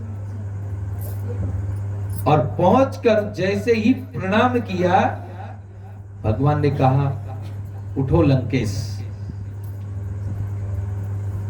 और ये सुनते ही सुग्रीव को चक्कर आने लगे। कहा प्रभु, आपने अभी युद्ध नहीं हुआ है और आप युद्ध नहीं जीते हैं और लंकेश कह दिया, कैसे दोगे? अगर मान लो हम हार गए तो? भगवान श्री रामचंद्र जी क्या कहते हैं? रघुकुल रीत सदा चली आई, प्राण जाए पर वचन न जाई। मैं रघुकुल से हूं, वो रघु, राजा रघु का वंशज हूं, दशरथ का पुत्र हूं। हे सुग्रीव जी, अगर मैं हार भी गया तो मैं अपनी अयोध्या का राजा बना दूंगा। मैं अपनी अयोध्या का राजा बना दूंगा विभीषण को। देखिए एक प्रणाम की महिमा। हम सब क्या करते हैं, एमएलए एमपी के पास जाएंगे, मस्तक ऐसा, अरे प्रणाम प्रणाम करे छी ऐसा। कोई हमें प्रणाम कर, हम मुझे प्रणाम मत कीजिए। भागवत जो साक्षात भगवान है, भगवान राम परिवार यहाँ पे है, लाला जी है, तो हमें क्यों प्रणाम करते हैं, इन्हें प्रणाम कीजिए। हम क्या देंगे, मैं खुद फकीर हूं, मैं तो आप सबसे लेता हूं। इसके चरण पढ़िए। और ये कहते हैं मध्या जी माम नमस्कुरु, मुझे प्रणाम करो। जब विभीषण को पूरा भगवान अयोध्या का राजा बना सकते हैं और लंका का राजा बना दिया भगवान ने युद्ध करके, रावण का वध करके, जो असंभव था वो संभव करके भगवान ने विभीषण को राजा दिला दिया, राजपद दिला दिया। और यही नहीं, मंदोदरी के साथ विवाह भी करवा दिया। बोलिए बोलिए सियावर रामचंद्र की। देखिए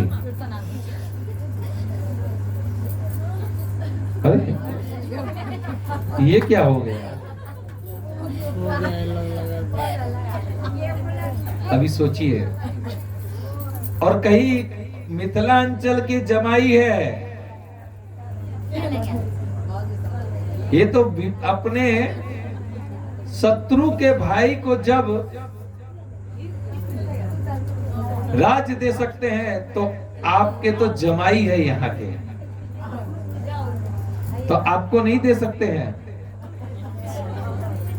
खाली प्रणाम कीजिए, प्रणाम की महिमा मैं बता रहा हूं। सोचिए, देखिए कथा सुनने के बाद नींद आती ही है, और कथा किसकी चल रही है, भगवान की। तो भगवान ने कहा विभीषण का जब अपना कुंभकर्ण का जब वध हुआ, तो कुंभकर्ण की पत्नी का नाम क्या था मालूम है, निंद्रा देवी।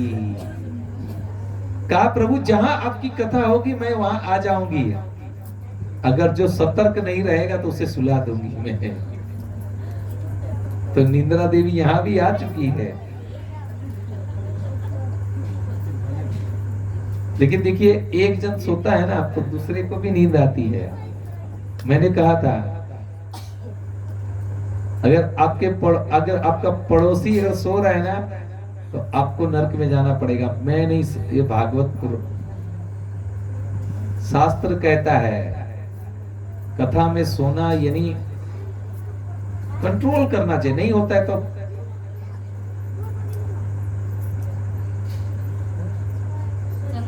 अब सुदामा चले हैं, सुदामा चले, कहां चले सुदामा, कौन बताएगा, द्वारिका। वहां माता तो कोई कथा ही नहीं सुन रही है, खाली अपना शरीर लेके यहां बैठ गई है।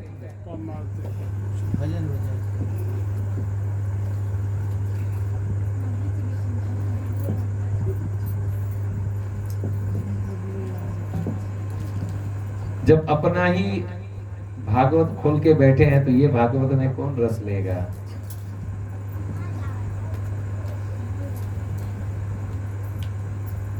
भगवान के भक्त भगवान को मिलने चले हैं, द्वारकाधीश से मिलने के लिए सुदामा चले। चलते चलते चलते चलते इतने थक गए क्योंकि पैसा तो था ही नहीं।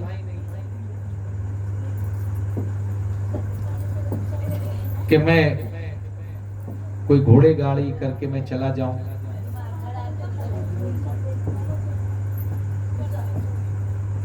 और पैसे ना होने के कारण चलते हुए जा रहे थे। भगवान को पता चल गया कि मेरा मेरा भक्त मुझसे मिलने के लिए आ रहा है। एक जगह थक कर सो गए। 7 दिन से तो खाए नहीं थे और अक्सर भूखे रहते थे। शरीर पूरा कमजोर हो गया था, क्योंकि भगवान को सब मालूम है। वेदानी च संपितानी च, सब मालूम है भगवान को। देखिए, जो पाप होता है ना, पाप, चाहे आप दिन में कीजिए या रात में कीजिए। जब मैं एक बार कथा कर रहा था तो मैंने कहा दिन में या रात में कीजिए, पाप पाप होता है। तो एक भक्त खड़े हुए, अच्छा ये बताइए प्रभु जी, अगर दरवाजा बंद करेंगे तो कैसे पता चलेगा कि मैं पाप कर रहा हूं? मैं हाँ, अच्छी बात, अच्छा क्वेश्चन किया आपने, धन्यवाद। मैं बजाइए इसके लिए ताली। अरे मैं कथा की बात कर रहा हूं तो सबने ताली बजाया। तो मैंने देखिए भगवान के कैमरे कितने हैं, सुन लीजिए। भगवान का सीसीटीवी कहां कहां है, सुन लीजिए।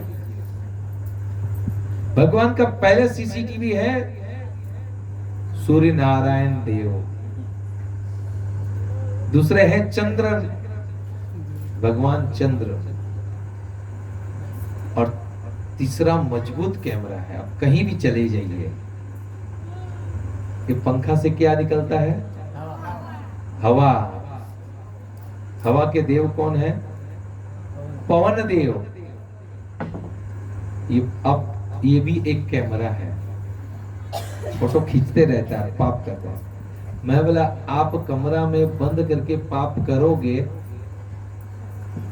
आपको क्या लगता है? आप आंख बंद करके पाप करोगे कि मैं नहीं देख रहा हूं? मतलब बिल्ली भी यही सोच के दूध पीती है, आंख बंद करके पी जाती है, मुझे कोई नहीं देखेगा। लेकिन याद रखिएगा, आपके 2 चक्षु हैं, लेकिन लोगों के कितने चक्षु हैं? आप निकलेंगे, आपके 2 चक्षु, 50 जितने लोग देखेंगे सब देखते हैं।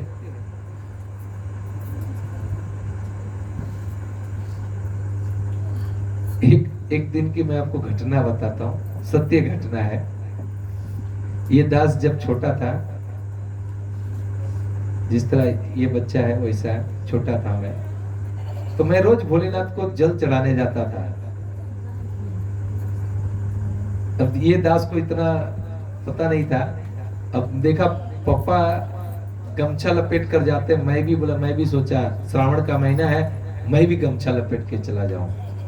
अब मंदिर में इतनी भीड़ थी, गमछा कब निकल गया पता नहीं चला।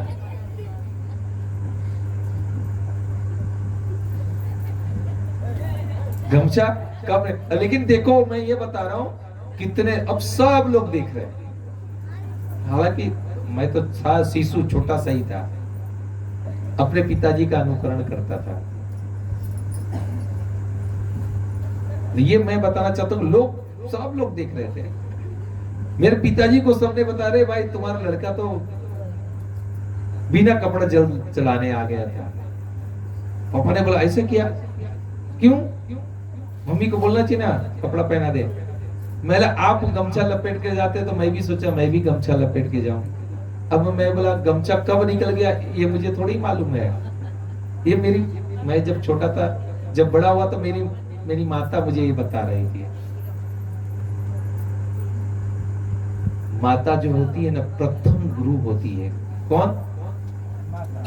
प्रथम। माँ को इसीलिए भगवान ने सर्वश्रेष्ठ दर्जा दिया है।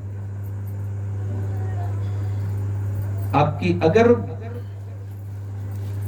माँ नहीं बताए कि ये तुम्हारा पिताजी है, कभी पता नहीं चलेगा। अगर माँ कहे, दूध को कहे ये छाछ है, तो बच्चा तो वही छाछ समझेगा। और जब बच्चा जन्म लेता है ना, पहला शब्द बोलता है माँ, प्रथम गुरु।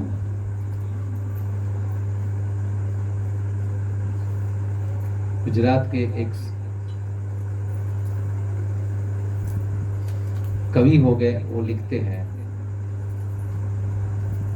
भूलो बीजू बधु माँ बाप ने भूलसो नहीं। कहते हैं सबको भूल जाइए लेकिन माँ बाप को कभी भूलना मत। अगणित तेना उपकार छे तेने विसरसो नहीं। माँ बाप के इतने ऋण है आपके ऊपर, इतने सारे उपकार हैं, वो उपकार को कभी भूलना मत। मां होती है ना, बच्चे को, जो बच्चा पेशाब कर देता है उसको सूखे में सुलाती है, खुद पेशाब में सो जाएगी, लेकिन बच्चे को मां भूखे रह जाएगी, बच्चे को पहला खिलाएगी। ये है मां।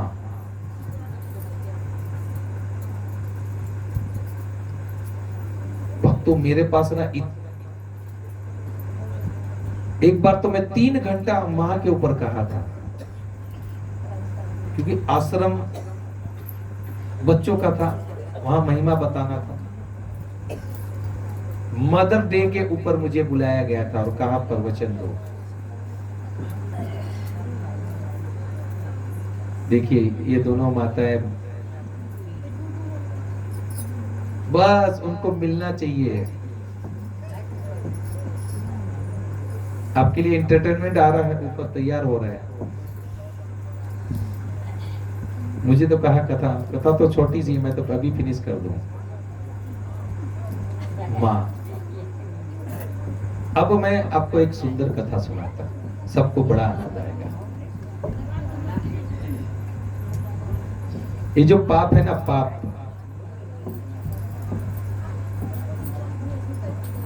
हरे कृष्णा कृष्णा कृष्णा हरे हरे, हरे राम राम राम हरे हरे। ये देखिए पाप कहां से आता और कहां जाता है। एक बार एक भक्त था, इसी तरह कथा में प्रश्न कर दिया, तो कहा प्रभु ये बताओ, ये जो पाप है ना, पाप वो जाता कहां है? कहा हम गंगा जी में स्नान करते हैं और पाप छोड़ देते हैं, तो क्या गंगा जी पापी हो जाती है? तो ये पाप जाता कहां है? पंडित जी ध्यान से सुनिएगा। तो क्या गंगा जी पापी कहलाएंगे? क्योंकि इतने सारे लोग तो उसमें स्नान करते हैं, सारे तो पाप छोड़ने के लिए जाते हैं। कौन है वहां पे पुण्य छोड़ता है? सारे पाप ही छोड़ने जाते हैं।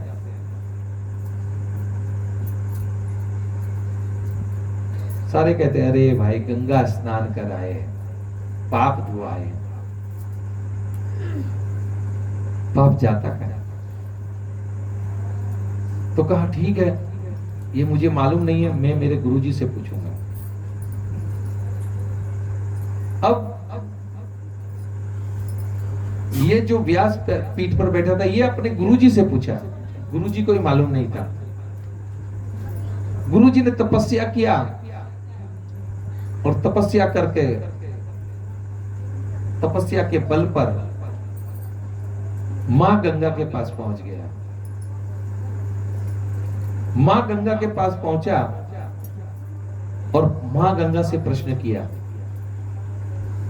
हे माता, ये बताइए, इतने सारे लोग आपके ऊपर पाप छोड़कर जाते हैं, तो ये पाप जाता कहां है? तब मां गंगा कहती है कि ये जो पाप है ना, मैं जाके समुद्र में मिल जाती हूं। अगर मैं समुद्र में मिलती हूं तो पाप, मेरा पाप भी समुद्र में मिल जाता है। तो क्या समुद्र पापी है? तो वो भक्त गया समुद्र के पास, तो कहा मैं गंगा जी ने कहा कि आपका पाप, वो अपना पाप आप पे छोड़ देती है, तो आप पापी कहलाएंगे, तो वो पाप जाता कहाँ है? तो कहा जब ग्रीष्म ऋतु आती है तो मेरा सारा जल बादल लेकर चले जाते हैं, तो साथ में पाप भी बादल में चला जाता है।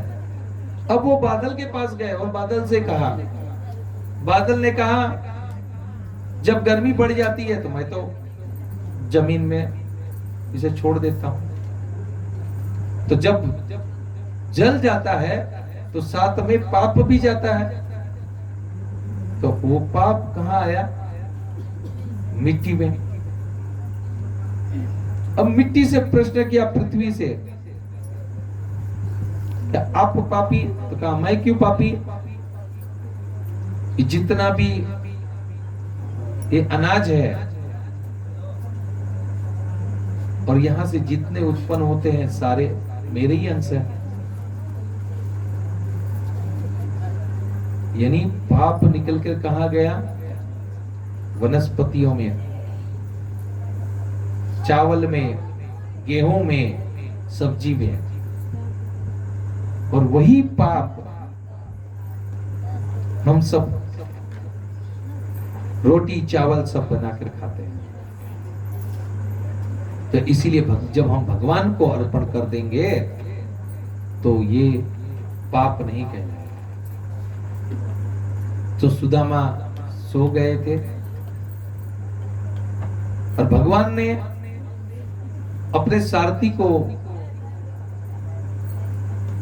नहीं क्षमा कीजिएगा, भगवान ने अपने दिव्य शक्ति से उसे द्वारका के पास लाकर रख दिया। और सुदामा सुबह जब जगे और जग कर कुछ दूर चले, पूछे भैया द्वारका कहाँ है? मुझे द्वारका जाना है। तो कहे आप क्या दारू वारू पी के आए हैं? यही तो द्वारका है। तो कृपया मुझे बताइए कि द्वारकाधीश का महल कहाँ है? द्वारकाधीश कहाँ रहते हैं?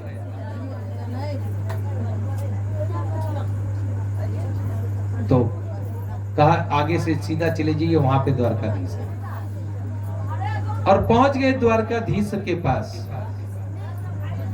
उनके महल के पास पहुंच गए। और पहुंचकर जैसे ही पहुंचे, जा रहे थे, अब वहां के द्वारपालों ने उसे रोक दिया। प्रभु जी, द्वारपालों ने रोक दिया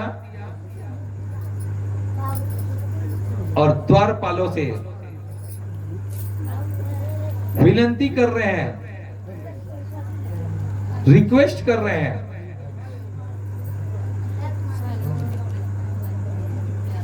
कह रहे हैं हमें द्वारकाधीश से मिलना है। तो वहां के जो पहलवान है वो क्या कहते हैं? बाबा आप दारू वारू पी के आए हैं क्या? द्वारकाधीश आपको अपना मित्र बनाएगा।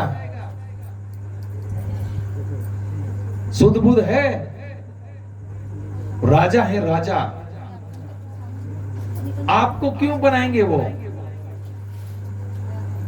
देखिए, आप में से कोई अगर नरेंद्र मोदी जी को मिलने के लिए कोई जाएगा, नरेंद्र मोदी तो जाने दीजिए, बिहार के मुख्यमंत्री, अगर नीतीश कुमार को कोई मिलने जाएगा और कहेगा मैं नीतीश कुमार का मित्र हूं, तो कोई स्वीकारेगा? रुकिए रुकिए जरा रुकिए, क्यों? जरा पर्दा बंद कीजिए, मैं जब कहूंगा तब। सब लोग उधर देख रहे हैं, कथा में किसी का ध्यान नहीं है। जो मैं बता रहा हूं वही आपको नाटक में सुनने को मिलेगा, देखने को मिलेगा। मैं अपना कथा पूर्ण कर दूं, उसके बाद तब बहुत कहने पर वो द्वारपाल में से एक द्वारपाल था, वो भगवान को जाकर कहता है, वो दया उस पे आ गई, कहा शायद हो भी सकता है, कोई कहने में क्या जाता है। तो भगवान रुक्मणी, सत्यभामा और अपने पटरानियों के साथ बैठे थे और वहां पर पहुंच गए द्वारपाल और कहते हैं, प्रभु कोई एक दरिद्र ब्राह्मण, दरिद्र है, ब्राह्मण है, जनेऊ धारण किया ब्राह्मण है, मुझे तो लग रहा है कुछ डोनेशन लेने के लिए आया होगा, ऐसा कोई है तो कृपया करके ये बताइए, कोई आपका ऐसा मित्र है तो क्या उसका नाम क्या है? तो कहते हैं, वो अपना नाम बताते हैं, सुदामा। जैसे ही भगवान सुनते हैं कि सुदामा, वो सु बोला और भगवान ने वहां से निकला, जैसे मां बोलते हैं तब तक भगवान वहां से दौड़ना प्रारंभ कर देते हैं। सुदामा, भगवान अपने मित्र से इतना प्यार कर गया और अपने खुले पैर में चप्पल भी ये नहीं पहना, ना जूती पहनी ना चप्पल पहना, भगवान ऐसे दौड़े जा रहे हैं। अभी सत्यभामा रुक्मणी उसके पीछे भाग रही है, सारे द्वारपाल देख रहे हैं कि क्या हुआ, द्वारकाधीश भाग रहे हैं और गए और सुदामा को अपने गले से लगा दिया। बोले कृष्ण सुदामा की, भगवान द्वारकाधीश की। भगवान अपने मित्र का, एक मित्र कैसा होना चाहिए, तो आइए ये नृत्य नाटिका है, सुंदर नाटिका है और इस नाटिका का दर्शन करेंगे और कथा समाप्त नहीं हुई है, उसके बाद और 5-10 मिनट की कथा रहेगी। हाँ, आइए महामंत्र से सभी बच्चों का स्वागत करते हैं। महामंत्र से हरे कृष्णा कृष्णा कृष्णा हरे हरे, हरे राम राम राम हरे हरे। ताली जोर से नहीं बजेगी, मैं आगे कैरेक्टर को नहीं बुलाऊंगा, बजाइए जोर से ताली।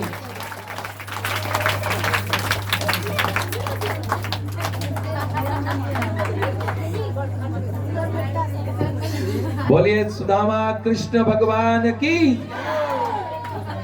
भगवान के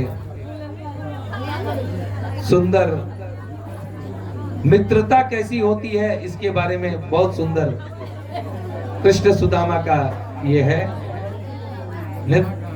नाटिका है, देखिए। और आपके इधर के बच्चे हैं और इनको तालियों के साथ आप इनका अभिवादन कीजिए।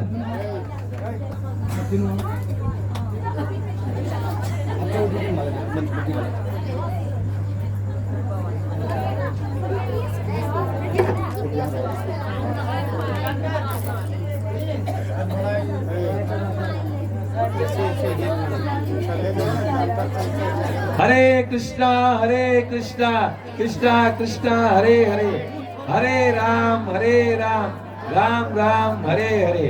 बोलिए हरे कृष्णा कृष्णा कृष्णा हरे हरे, हरे राम राम राम हरे हरे। अभी सुदामा जी का आगमन होगा।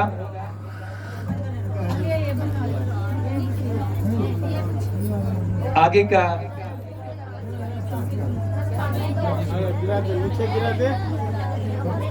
गौर हरि प्रभु इनका वर्णन करेंगे।